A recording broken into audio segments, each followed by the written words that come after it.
Hey everybody, Cinephile Mike is here, and it is season 4 of award season reviews, counting down to the 98th Academy Awards with 98 reviews in 98 days. Quick reminder, make sure you hit that subscribe button before we dive in so you don't miss any of these reviews coming your way.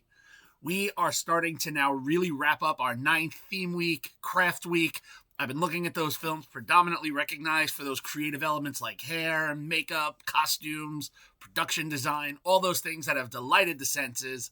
And today I am looking at A24's Eddington.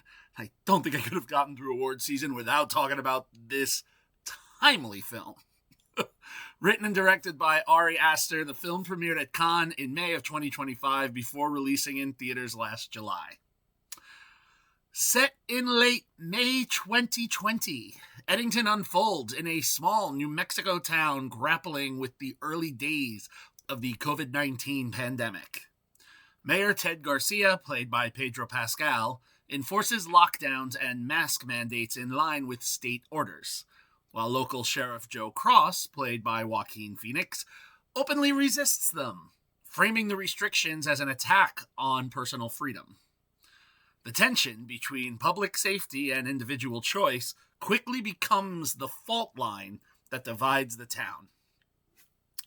Now, as this conflict escalates, Joe decides to challenge Ted in the upcoming mayoral election, despite resistance from his emotionally fragile wife, Louise, played by Emma Stone.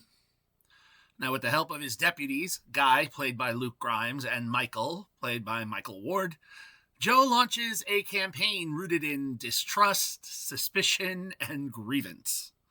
At the same time, the town becomes a pressure cooker of competing ideas, conspiracy theories, and activism, all colliding as Eddington struggles to define itself in a moment of national uncertainty.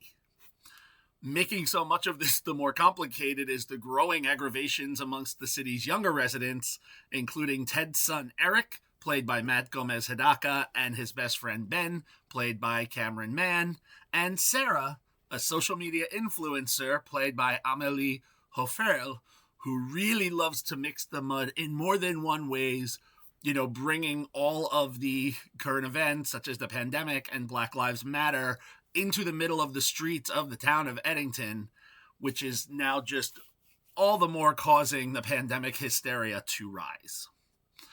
As Joe's campaign unfolds, Eddington becomes increasingly volatile with political maneuvering, personal secrets, and outside influences, such as a rather large contingent of heavily armed and masked Antifa-aligned extremists that push the town toward chaos. Long simmering tensions come to the surface, relationships fracture, and events spiral into so many different unexpected ways, turning what started as just a small local power struggle into something far more crazy and destabilized. Ari Aster, he again once proves himself to be a master of discomfort, crafting a film that deliberately keeps the audience off balance. Eddington is deeply unsettling, not because of traditional horror elements, but because of how accurately it captures the emotional and psychological chaos of its setting. The pandemic-era details feel almost documentary-like in their precision, raising the question of whether this film maybe arrived too soon or exactly when it needed to. This is a question I thoroughly remember discussing with several fellow audience members at the 2 different screenings that I went to. Joaquin Phoenix and Pedro Pascal make for a riveting pairing, each bringing a distinct gravitas and swagger to their opposing roles.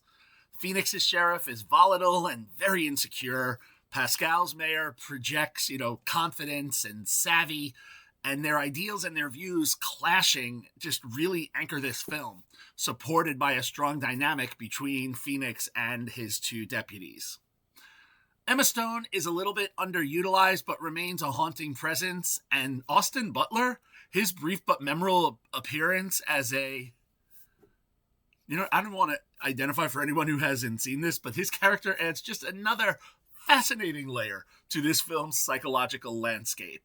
I didn't touch on him in my synopsis, but again, I could only go into so much of Aster's 2.5-hour opus. The film's final act kind of veers sharply into the surreal, and while it may feel extreme, it feels disturbingly plausible given our current political climate.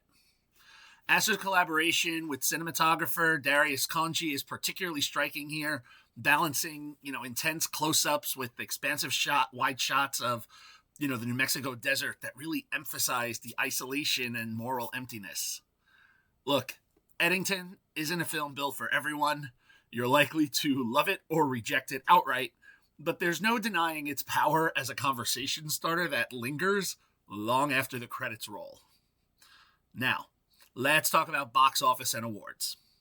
At the end of its run, the film made $10,223,277 domestically and $3,518,443 internationally, for a worldwide take of $13,741,720.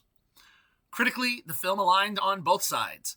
283 critical reviews show it with a tomato meter of 69%, and over 1,000 audience reviews give the film a popcorn meter of 66%.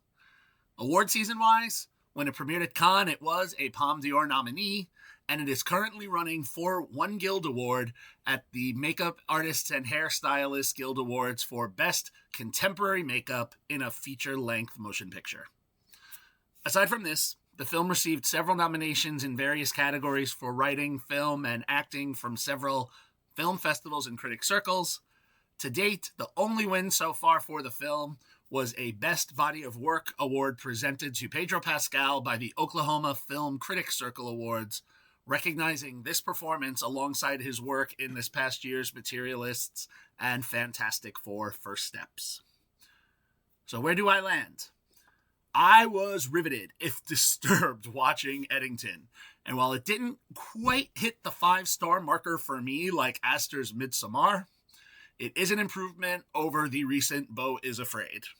And Eddington, for me, solid, powerful, 4-star film to catch this one, unless you want to avoid a story again that may be a little bit too soon, is currently streaming on HBO Max.